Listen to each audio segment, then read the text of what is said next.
Hey guys, it's Matt. I'm not sure what I'm going to call this. It's something like the 12 core principles. There's no rhyme or reason to the number 12.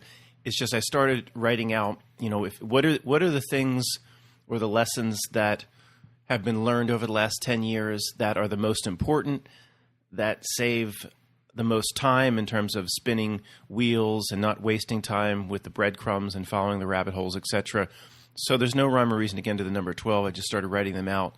And after the 12th, I figured, I don't think I missed a core principle. I'm just going to present this.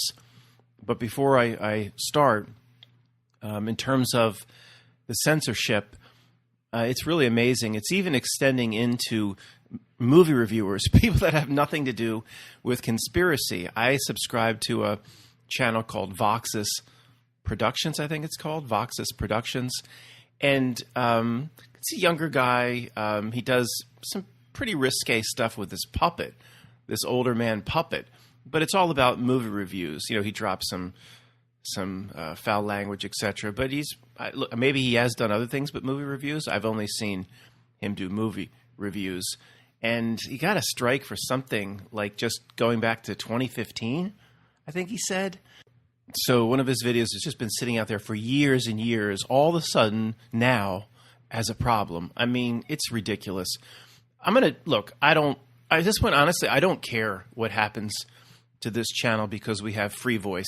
Everybody here knows about it, knows how to find us if anything happens. I really don't care, but, why not just do the basics to protect this channel as long as I can? I've done this before, cleaned out all videos, wiped out all my entire set of work back to the book, which I don't have a problem with, and I guess I'm going to do. Why? I don't understand why. It is important for some people to have the old videos sit out there. I have no idea why, because we're now learning weekly, and we move forward. We build on what we've learned. I don't think my old videos of 6 months ago are going to be completely stale, and the principles noticed are going to be, totally wrong or anything. But we're learning so much. I just don't care about the old videos. So why wouldn't, I've tried to do my best to protect myself, but something like that could happen to me. There's no reason to have the old videos sitting out there. So I'm going to wipe them all out. Okay, let's start. It should be about 3 to 5 minutes per principle. Of course, anybody that's been with us here for years knows most of these already, but it is always a good idea to just go back and reflect on what's important and what produces the half page. Basically, if I said this before, it all boils down to about a half page, and that half page is put together using these principles. Number one, and maybe this is the most basic principle, if it's ever unclear what to do for yourself here in a reality that's meant to be overly complicated, artificially hijacked to be overly complicated, unclear what path to walk, which, you can find that through your own inner light and inner tuning for it. But if you're unsure, simply observe the system itself or observe any sort of authority and see what the authority on behalf of the system wants you to do. You know what I'm going to say. Then simply do the opposite. Now, there are potentially 1,000 applications of this per day, depending on what the system throws at us on any particular day. So just popped into my head. 3, 4 years ago, 5 years ago, whenever it was, remember that thing called the Ice Bucket Challenge? Matt, certainly you're not saying we shouldn't support ALS. You should, but not in the way the system wants.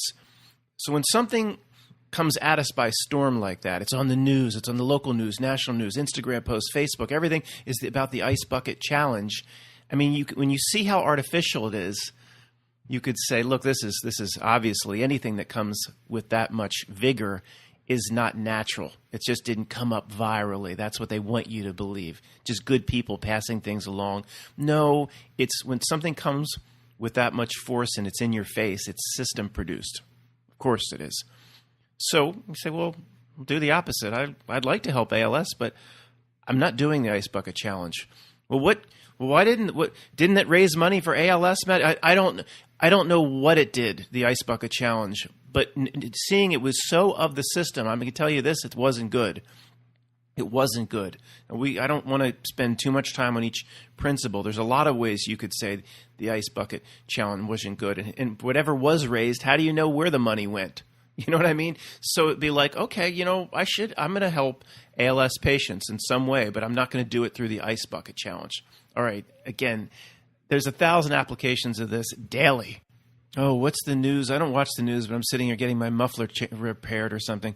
And it's like, oh, the DV variant, the D, well, what does it want from me? It wants me scared of it. So I'm not going to be scared of it. Pretty simple stuff.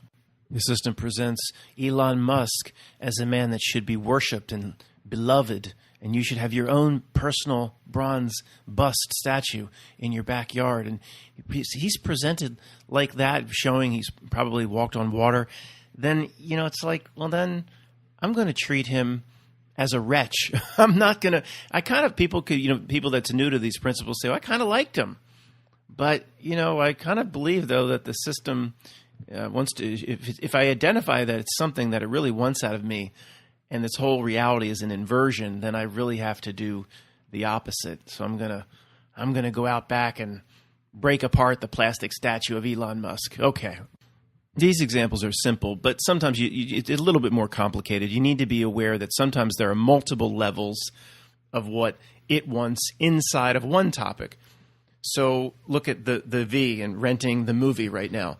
Of course, the system wants most people renting the movie Action Jackson Nation. It wants people renting it, but it doesn't want everybody renting it. Okay, this was one of my first initial mistakes that was corrected about 6 to 8 months ago. It absolutely wants about 20% of the people in the West not to rent the movie. So does it want people to rent it or not? Well, it wants a proper mix. So sometimes it's not always as simple as it wants everybody to love Elon Musk. It does want 20% not to rent the movie. Why, of course, is simple. It creates another camp of division, creates hated rivals. It also needs a scapegoat for what it's going to drop on us in the future, for more, restrictions, lockdowns, etc. It knows the ratio it wants. It's not always as simple as it wants everybody doing something. It knows the ratio it wants between those that will rent the movie and those that will not. And the Whopper computer, by monitoring 1,000 different data points a second, knows exactly what the ratio is and where it's going. And if too many people are excited about renting the movie and it goes up to 85-15, then the Whopper computer will spit out that this is a ratio that we don't want. It wants 20% not to do it. That creates a rival camp, and all the infrastructure then of tracking and tracing can stay in place forever, et cetera, and things that we've talked about. But then see, the Ministry of Information can go forth. If it's 85-15 and too many people are doing it, then they can then put forth all sorts of bad adverse events about renting the movie. And they can put forth, like Senator Johnson, he's just a person of the people. Of course, Senator Johnson. Who would think that he's not working for us? He's going to present adverse effects, and the news is going to run with some bad things about renting the movie. So then the ratio comes back to where it wants, 80-20. See that? It'll adjust. The Whopper computer will adjust on the fly.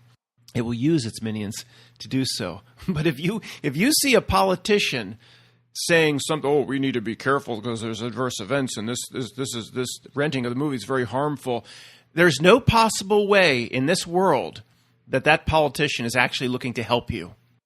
All right, with one exception, guys, I come back and do this. At the lower levels, your local congressman in the House of Representatives, they don't have them completely controlled because they can't do anything. Hundreds of them running around. They have to be reelected every 2 years. They can't do anything. They might have good intentions. They're not completely under the dragon's wing. If they go off script, they'll just get rid of them at the next election. I'm talking about a U.S. senator. That's a totally different class of creep. Okay, if they ain't trying to help. Okay, there could be your local congressman trying to help. They can't do anything. They can't help anybody. So they will let them run around the playpen. Principle 2, I put in the book about 3 years ago. The meaning of life may be as simple as to realize that life has meaning. The meaning of life may be as simple as just realizing for yourself that life has meaning. This entire presentation of this reality system through its culture, society, etc., is out to convince a human being that deep down or spiritually or in any way that's important, there is no meaning here. It's out to convince everybody of that.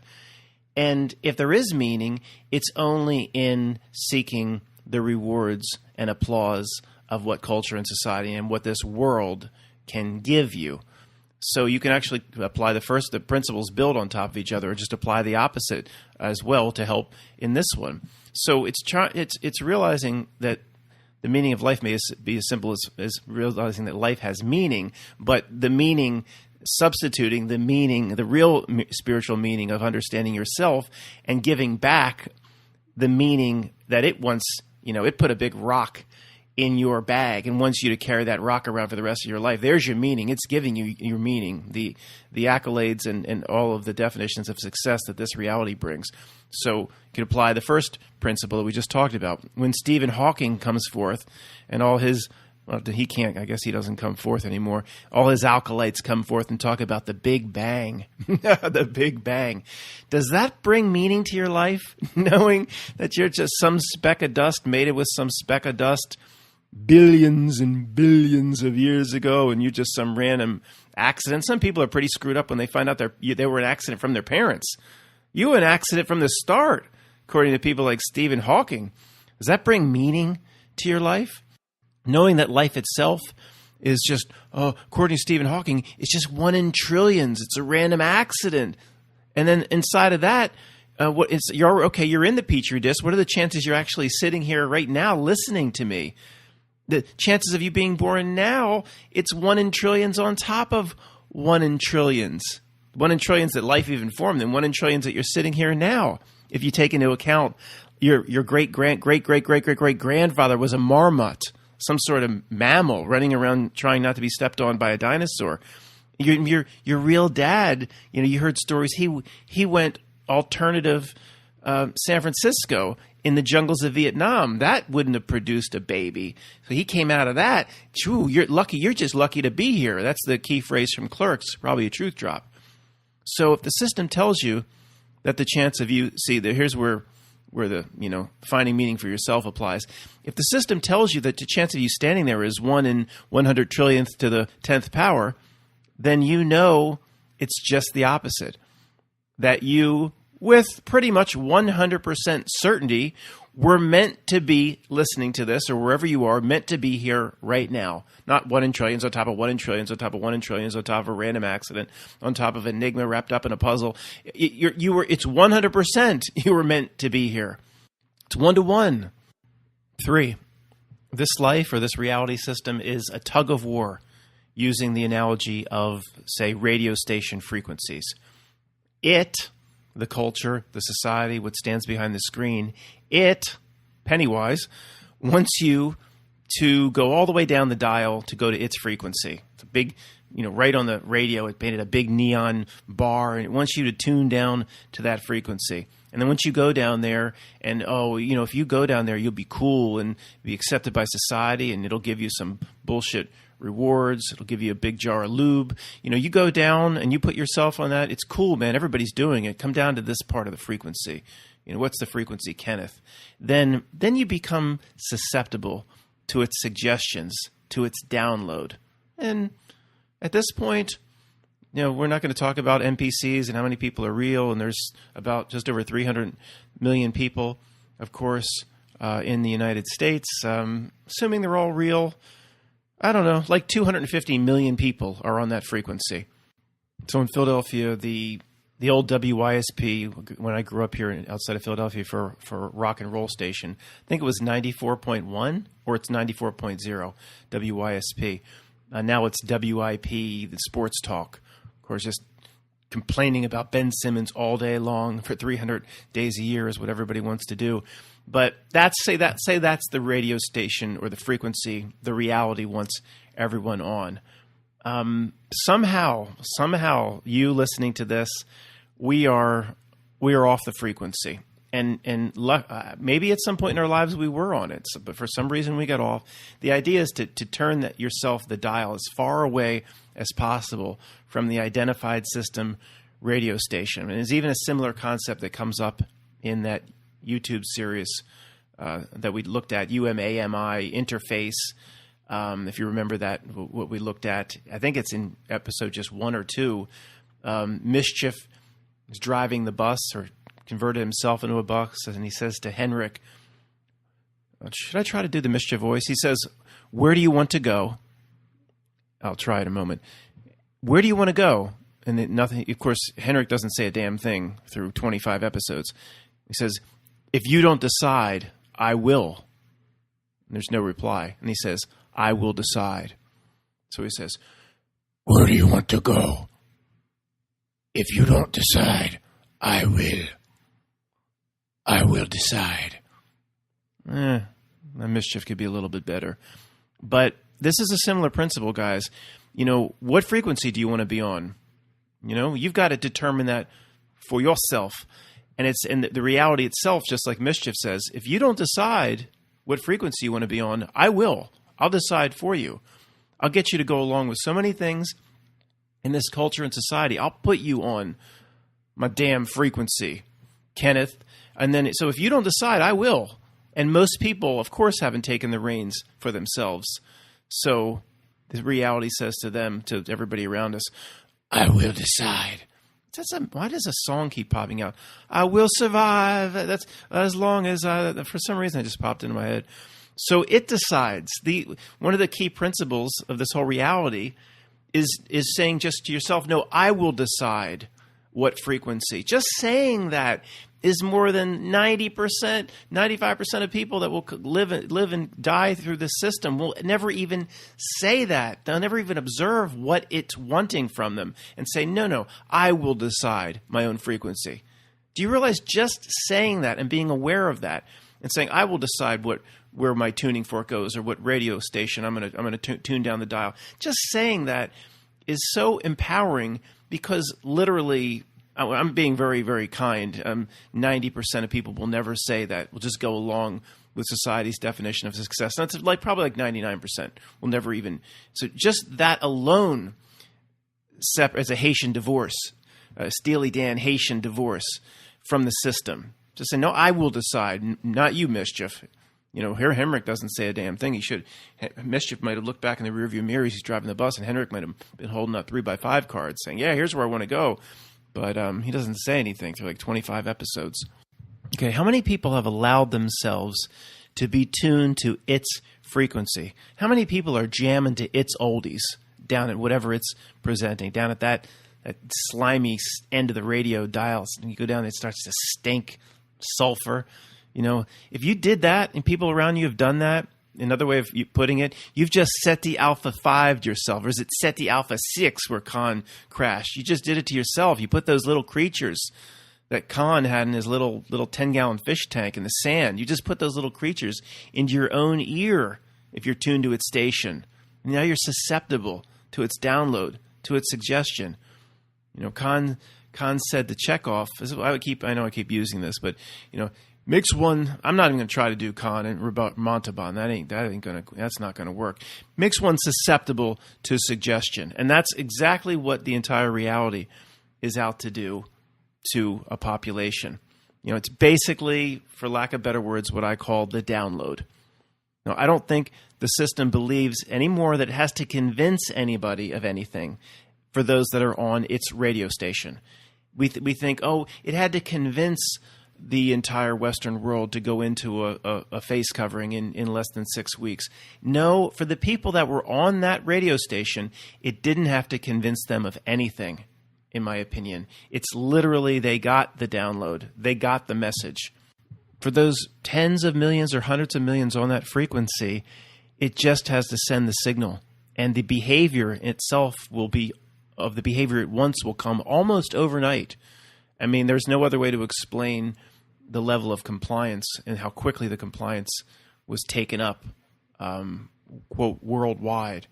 So, but of course, there could be tens of millions, you know, just off frequency or farther up the dial. Not, here in Philadelphia, once everybody at 94, whatever. And again, do I think it's a real radio frequency? No, it's just a way of painting a picture. but others are up the dial at 98 point whatever, or 101 point whatever, or 103 or whatever.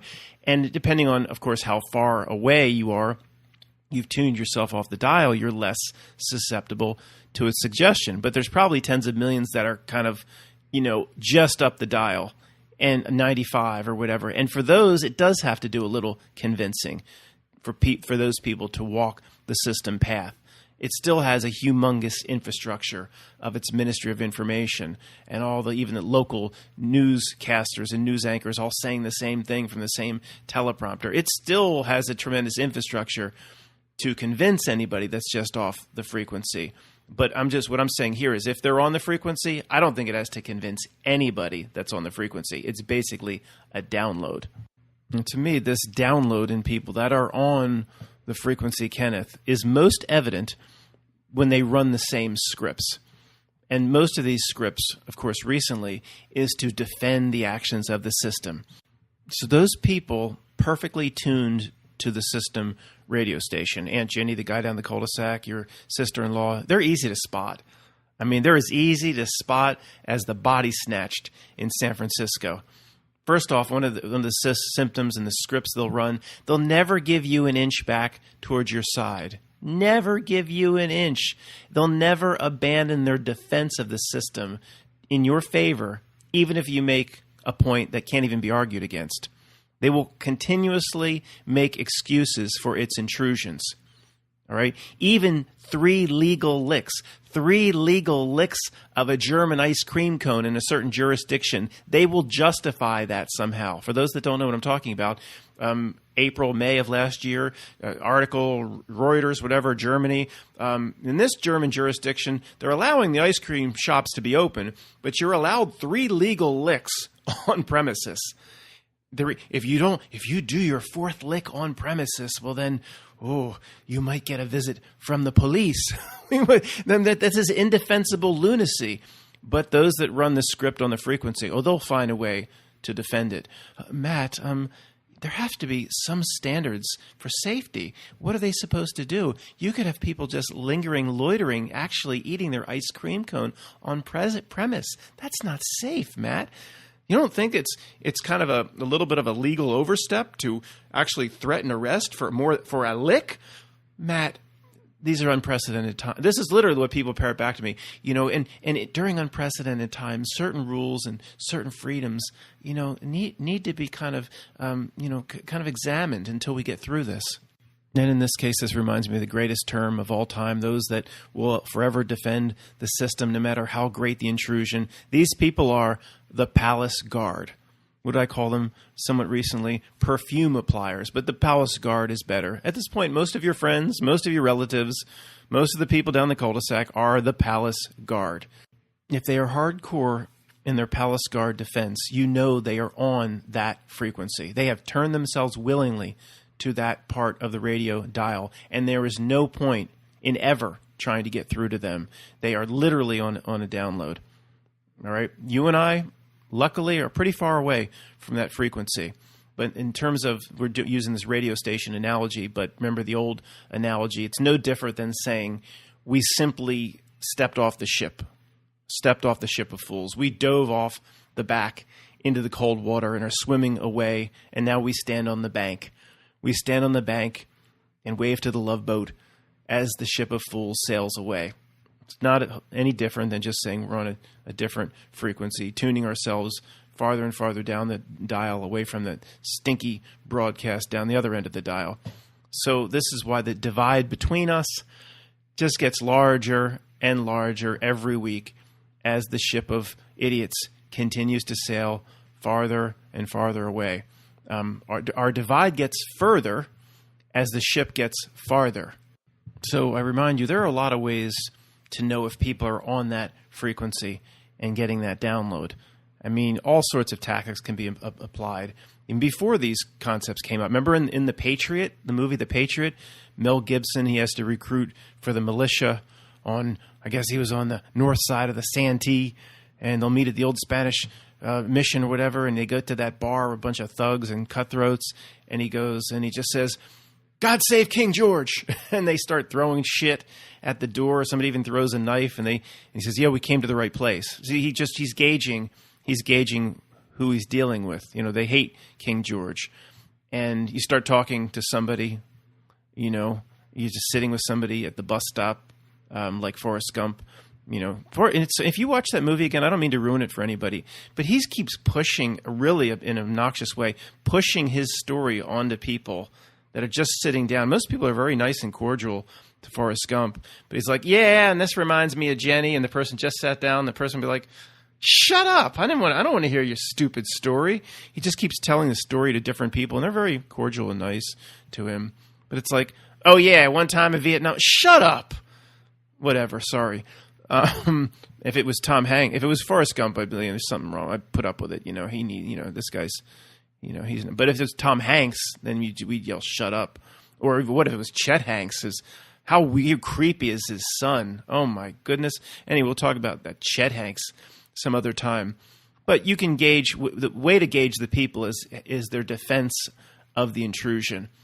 And if it is the palace guard, there's no point, you'll never get through to them. Don't bother. Just ask Uncle Joe to pass the potatoes. Load your plate up with the potatoes. Don't get into it with them. There is no point. Don't say another word. Or the next step, they will stand up like Donald Sutherland at the end of the movie and scream at you. So you don't want that. Just leave them alone. If they're on the frequency at this point, they're gone. Forget about it. They're gone. Principle number 4, finding and analyzing the bad guy, finding who done it, analyzing the bad guy. That's exactly what it wants, whatever it is. Any focus outside yourself onto the screen is exactly what it wants. But wait a second here, Matt. What if all this research and this focus will finally tell me what spirit cooking is all about, and then I can expose who does it? That's pretty just cause, isn't it? No. Who cares about that? It's what it wants. It wants you spending time figuring out, what's the spirit cooking all about? It's all bullcrap. It has nothing to do with finding out about yourself. Bad example. But in general, it will give away endless truth of this sort of truth, that it's not really truth. Well, but it will give away this sort of truth through its farmers. And it's farmers, it's animal farms. It lays breadcrumbs all over the place like this to pull you outside of understanding yourself.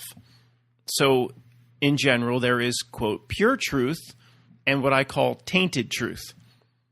Pure truth, or PT, is truth that leads you in some way to better know yourself.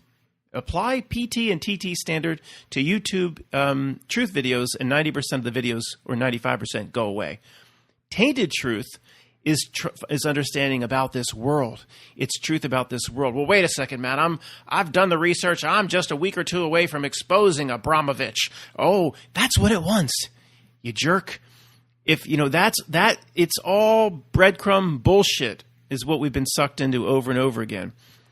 So if you can one day prove no plan, can I even say it? You know, for the 7-Eleven job event, there's the no P versus P theory, and was anything up there? And you know, if you could finally prove that, that's TT, man. That's tainted truth. Like, so what? Finding out with 100% certainty what exactly happened to, like, the Titanic. I'm close. That's TT. That's tainted truth. Like, who cares? That doesn't do one thing for you. Finally understanding the role of the sister ship in the Titanic story, like Olympic. Oh, I know Olympic's role. And I know all about and why they did what they did with the fake story with Olympic and those rich Fed people that were going to oppose the Fed in Jekyll Island. And I know all about it now. You don't know squat. You were just handed breadcrumbs that you shoved in your mouth, and they're moist and kind of already wet. And you're just chasing it. It's pointless. All right? Almost all truth that comes through YouTube and BitChute and everything, it's tainted truth. In terms of understanding yourself, it's pointless. Okay? It tells you nothing. Okay, there's one good thing about all the tainted truth we've looked at over the years, and it's similar to the bog analogy, having to go through the bog.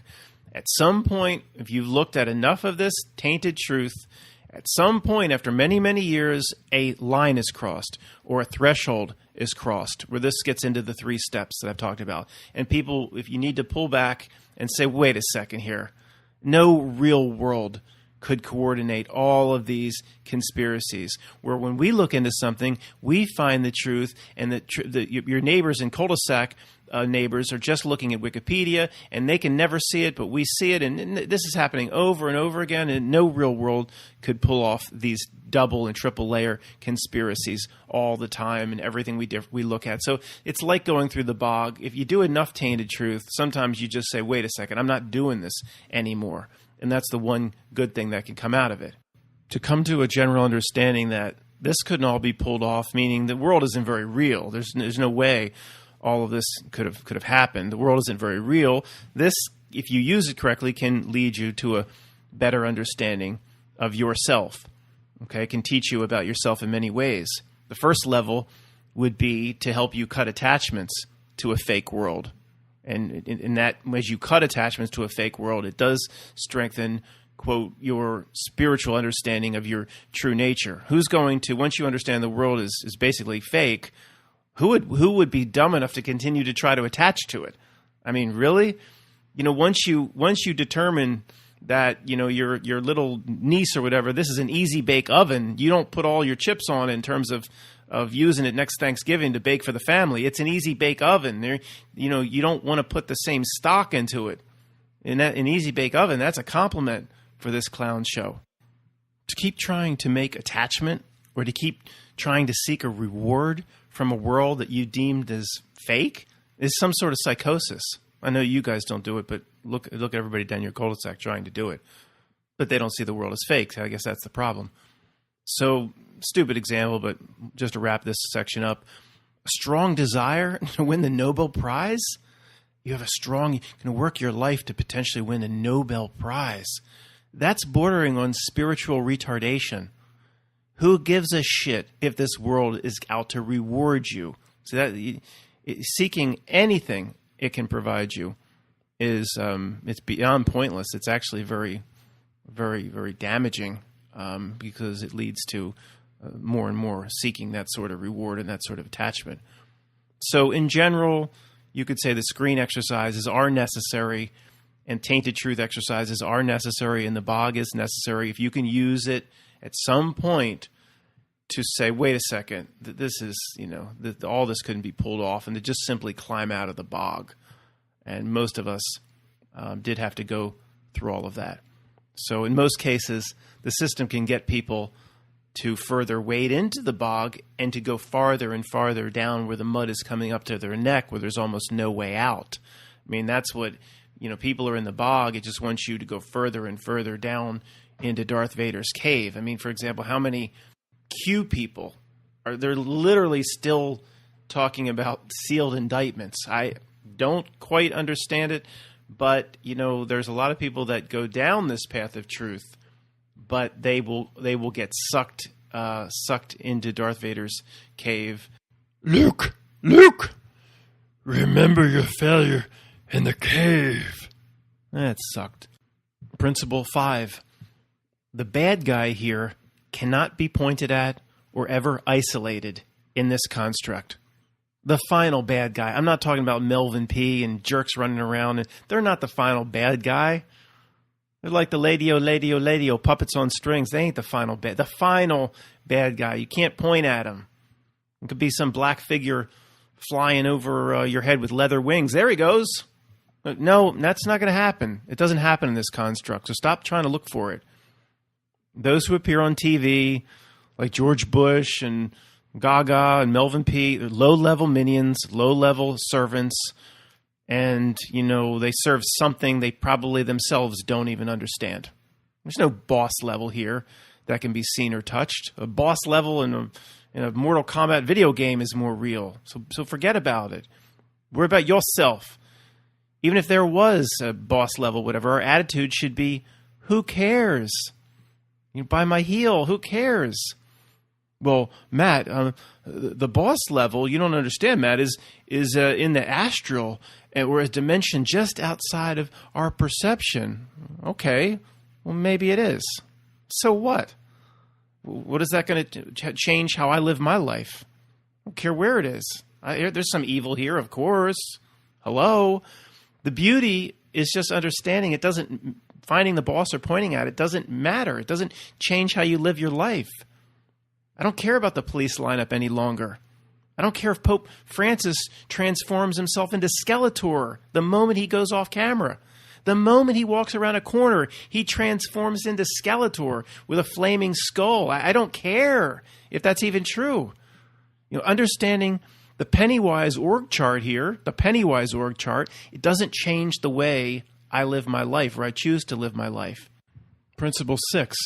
In some way we don't fully understand yet, reality itself, anything even you call physical, is generated by the collective conscious of real people here, or whoever you consider to be real, or generators, or non-NPCs.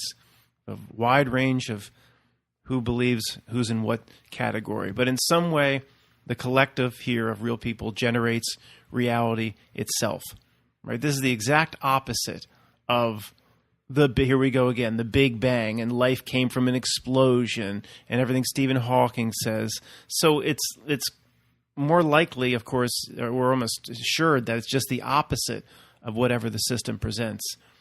The endless amount of space TV and space movies and ridiculous space presentations and real news like Blue Origin.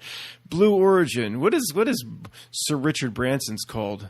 Spaceport USA or something. Give me a break. All of that is probably to get real people to believe in it. And then if real people believe in it, like perhaps there's a weird theory where people believing in it, they're actually building it out. They're building the construct of space is being built into what they say it is on television and movies and video games because real people believe in it. Maybe that's what their whole plan is all along. I don't believe any of the planets are what NASA says they are. I don't believe there is any definitive shape of the Earth. That's why I think this whole pursuit is a waste of time.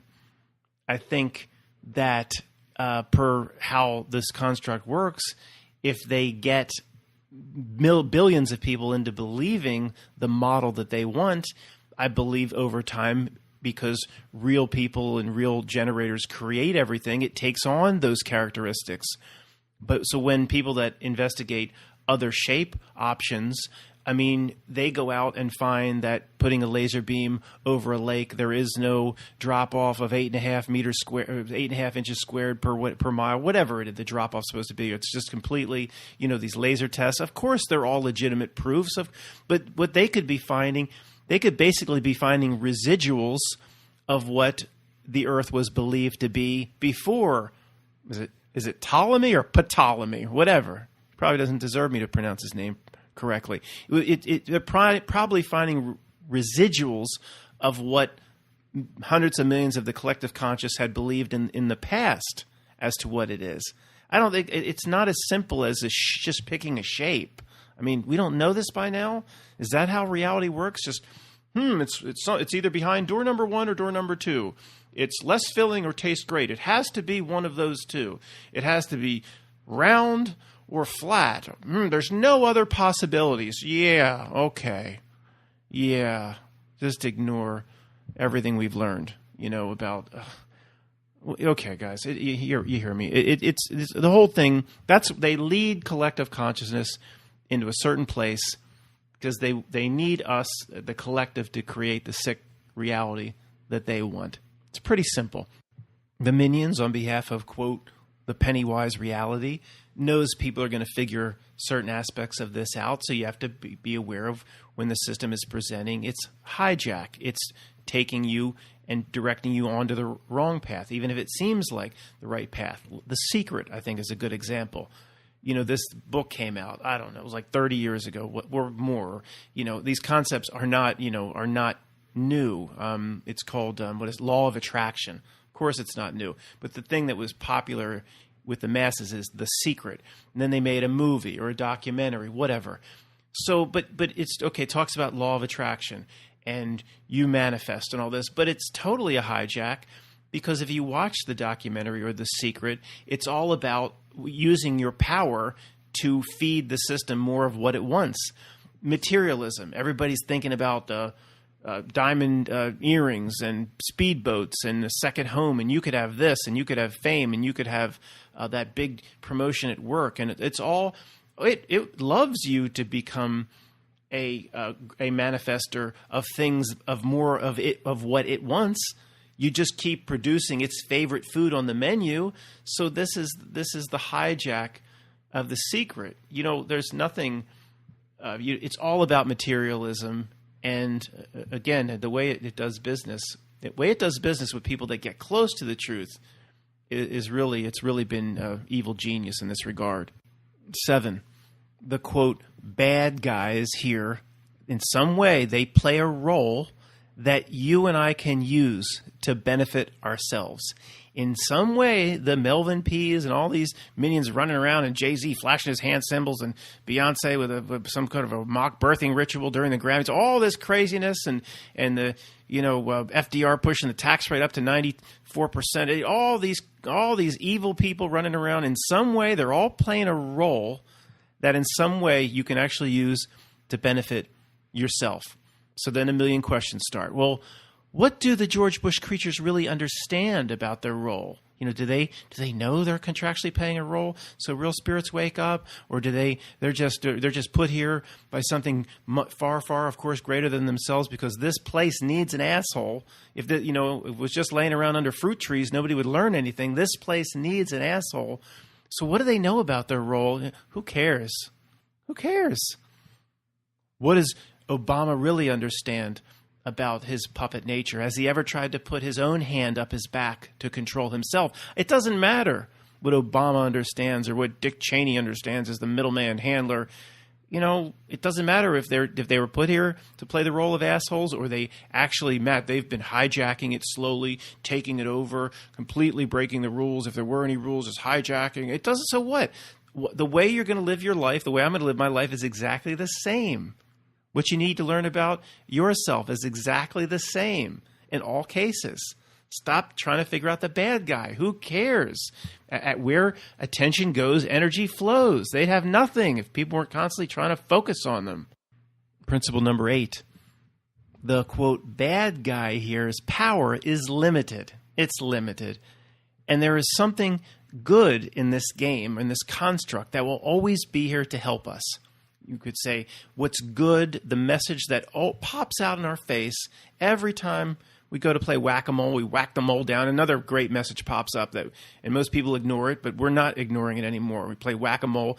It's here to help us. You could say God put it here. You could, whatever your religion is, an aspect of you, an aspect of your higher self, whatever. But these messages, there's no way the evil can squash it out that help you understand yourself. And we're just starting to learn about these messages, these embedded messages. Songs can have multiple meanings that only those that have tuned their frequency to a certain part of the dial can hear the higher level meaning. So Vanessa VA covered way back when George Michael's father figure. And then somebody made a comment, oh, that's a pedo song. That's a pedo song. It can be both. That's the point. A lot of things can be both. It could put your tiny hand in mine. Oh, that's a pedo song. It might be. But you can also, there's many times a carrier message on top of a message that she calls it the retrocausality language that you can take if you're tuned to a certain frequency. I will be the one that loves you till the end of time. Is that from your higher self? It can be two things at once. A beer can be less filling and taste great at the same time. A reality construct can show symptoms of flat and show symptoms of round at the exact same time. That's what it does. It's Geico. That's what it does. It can be both. Okay? So this embedded truth comes through, let's just do it one more time. It comes through ancient songs.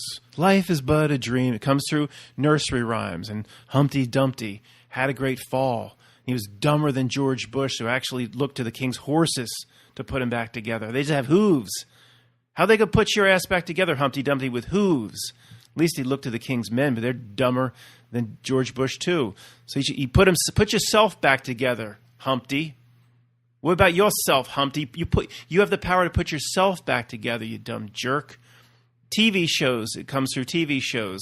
The first Star Trek in 68 or whatever, talking about an alien race that has manifest power through the mind. It just keeps coming and coming and coming, no matter who's in on it, no matter what producer or director's in the know. It comes through books. I talk about the Michael Moorcock. Yeah, here jokes will come in the comment. Michael Moorcock books, or the Elric series of the eternal champion. Fighting for the balance, never putting all feet into law, all feet into chaos, fighting for the balance. It comes through books. It comes through, Shakespeare. It flows through Shakespeare, of course. That's one of the main roles of Shakespeare, where somebody screaming at me from the bathtub, that's Bacon Society. Yeah, we know all that. That's not the point. We know all that. Who cares? It comes through music. It comes through all forms of art. In most cases, the artist probably not aware, 90 whatever percent not aware of the highest spiritual truth that comes through. All right? And you have to be on a certain frequency to hear it. Now, once we've seen thousands of these examples, and no real world can have this spiritual truth hiding in so many places, flowing out of so many places. There's almost nothing more positive in terms of understanding the nature of ourselves. And unfortunately, not only will most people down the cul-de-sac never see these messages or hear these messages, they will try to bring guys in vans and white coats to lock us up if we ever talk about these messages. So they're on their own journey. They have a lot more work to do. Could be beyond this lifetime, but you can't, if you can't tell them that skyscrapers can't just fall down in 10 seconds, based on nothing, they certainly aren't going to believe there's some high-level spiritual message coming through a freaking pop song. So forget about talking to these people about that stuff. Principle 9. The bad guy here works really hard over your entire life to make sure that you identify with the aspects of you that, one, are most closely related to this place. Like your ego is closer to this place than your spiritual self. Your body, of course, is of this place.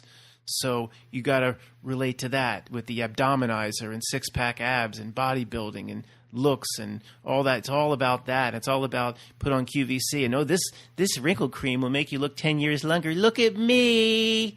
That it works overtime to get you identify with that stuff, to identify with the stuff that's closest to this place.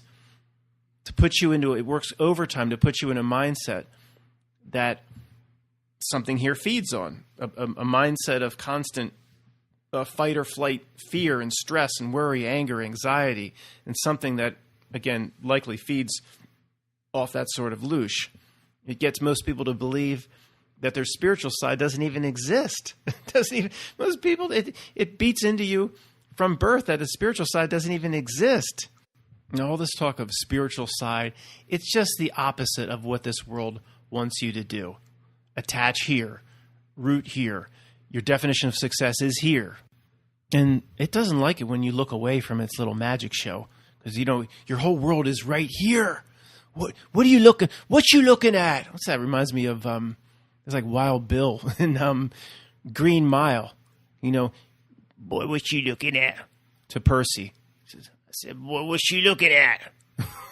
He says, yeah, what you looking at, boy? You don't look over there. You look at these games here. Your definition of success is here. And look, my scoreboard says you winner. You're a winner. You look back over here. Come back to my radio frequency. What a joke it is. And it's really, really pathetic how successful it's been. Now, there are many reasons for the alternative lifestyle push.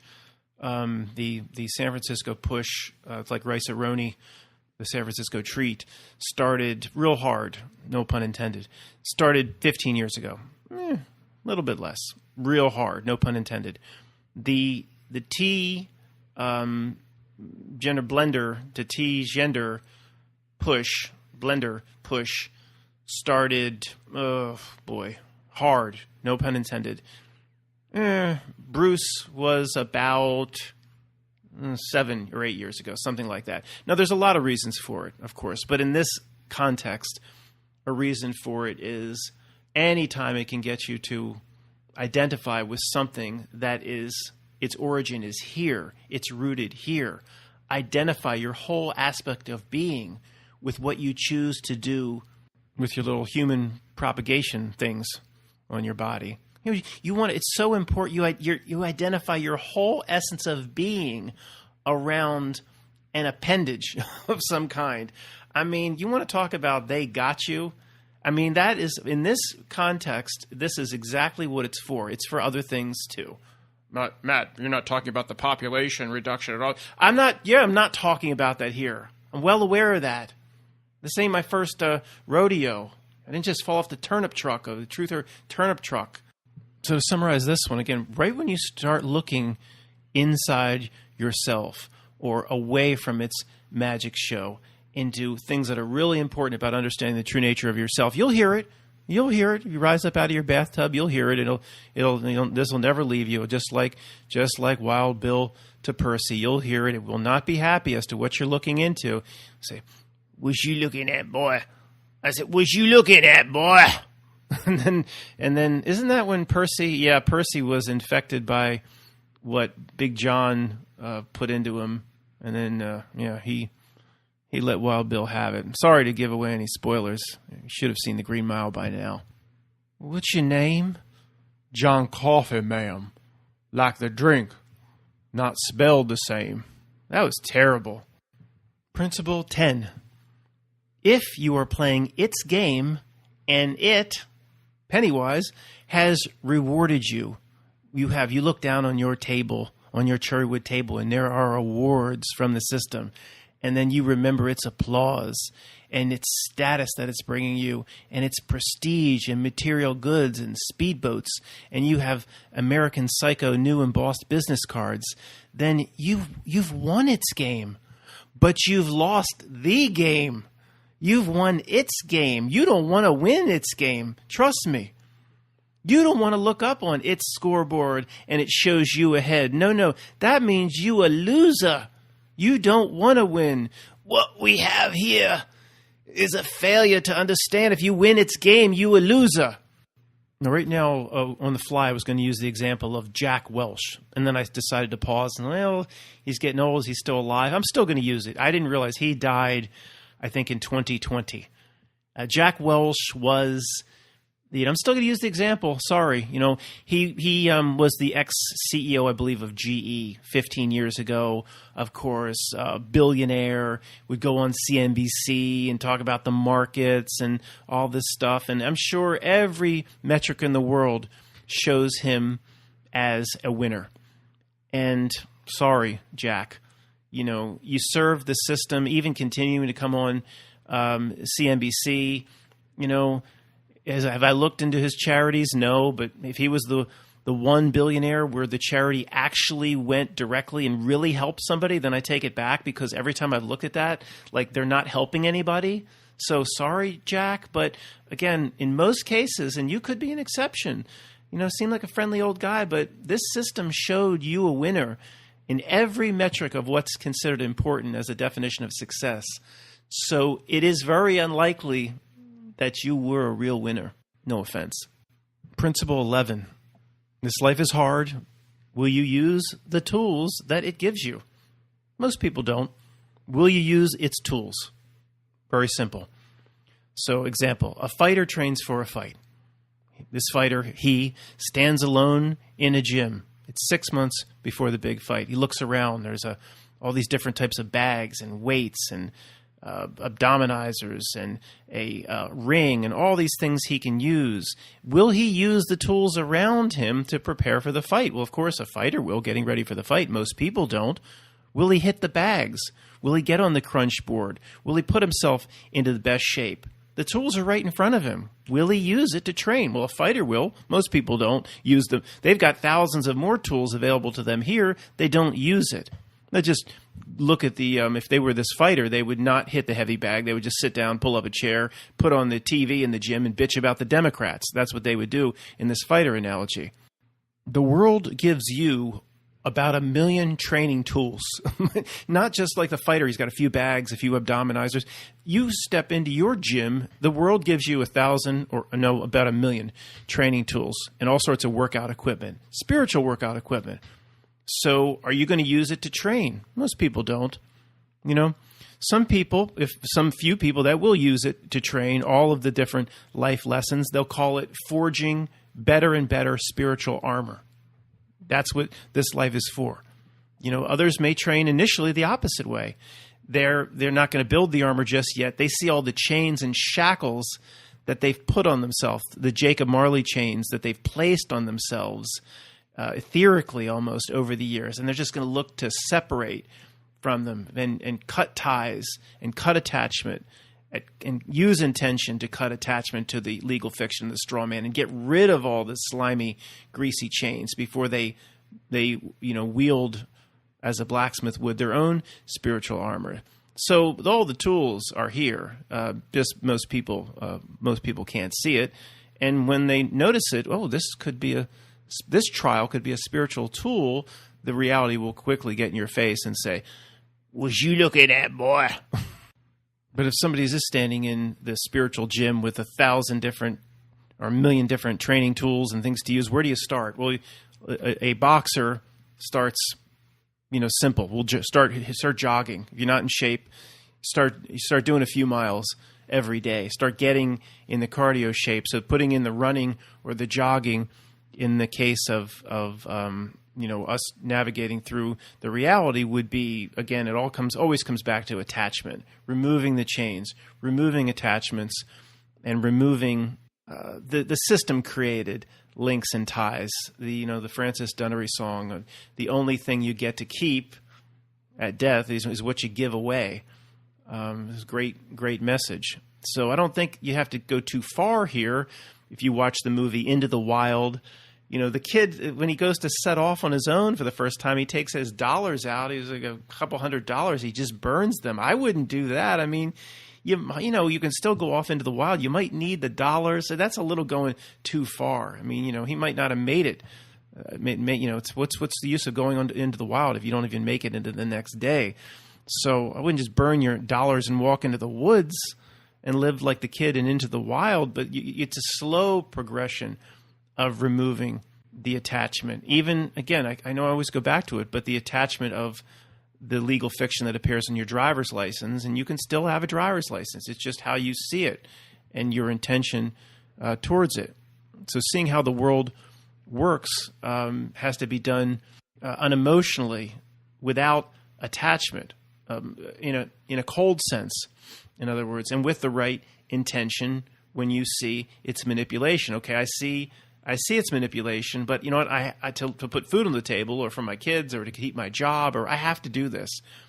But you can take power away from it.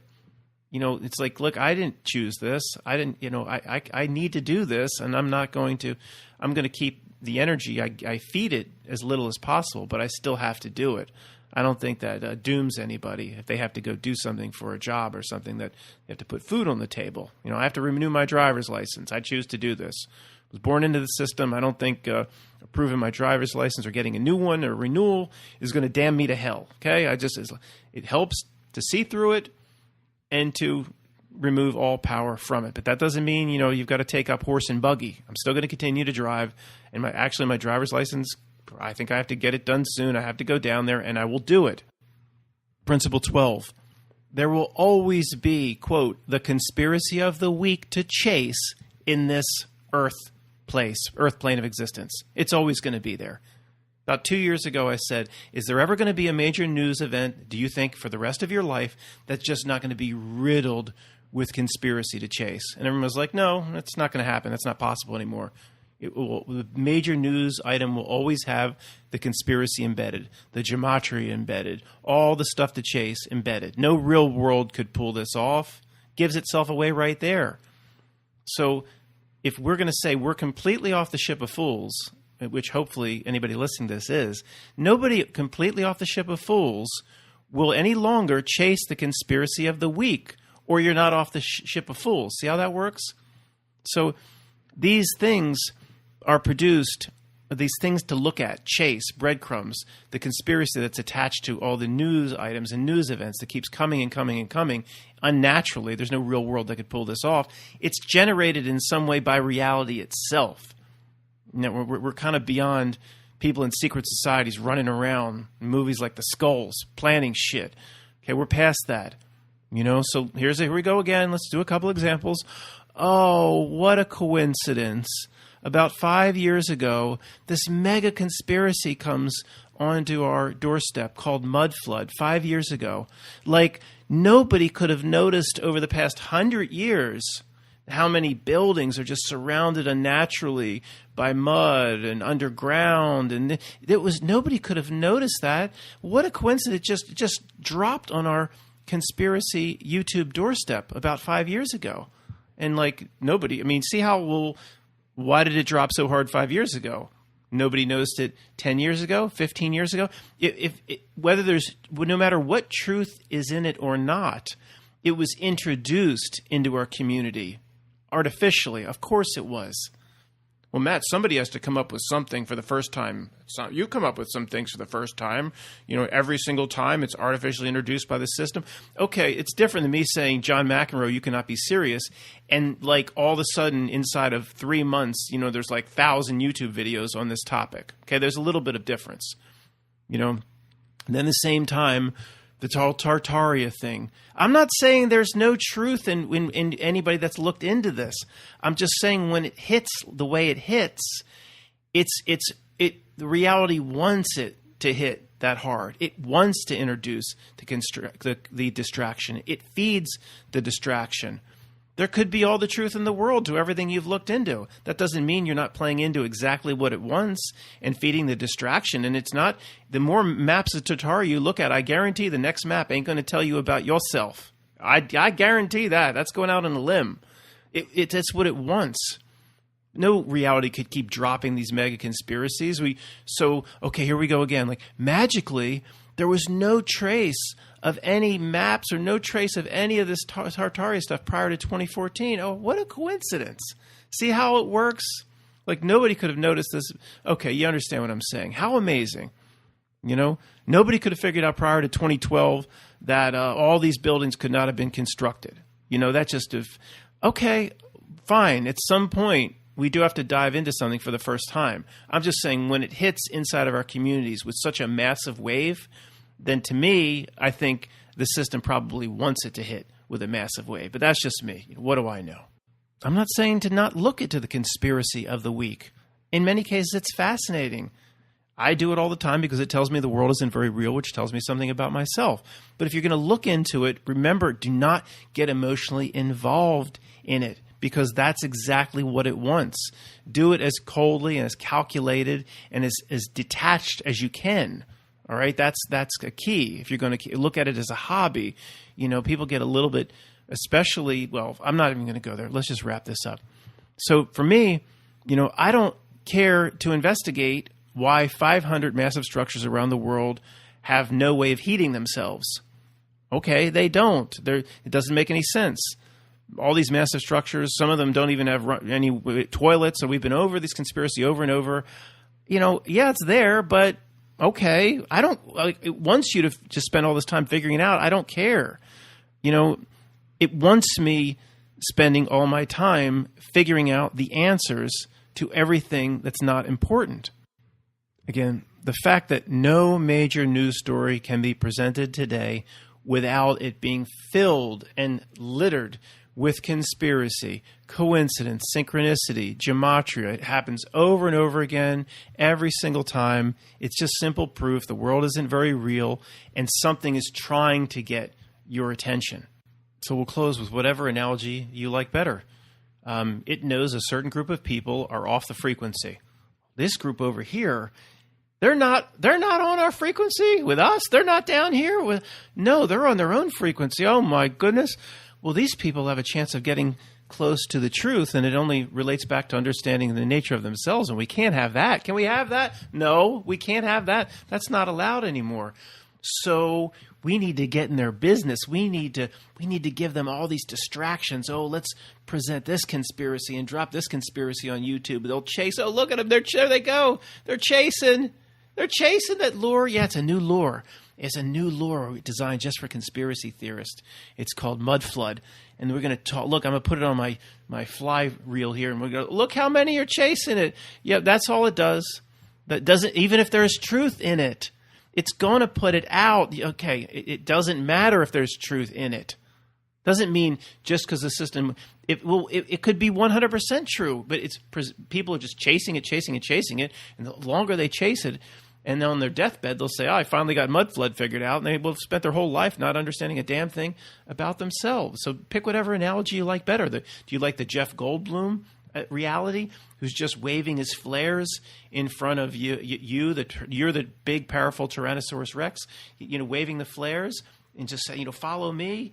And you're visually impaired, so you're going to just chase after the flares, and Jeff Goldblum will throw the flare off the cliff, and you'll just go off the cliff after it.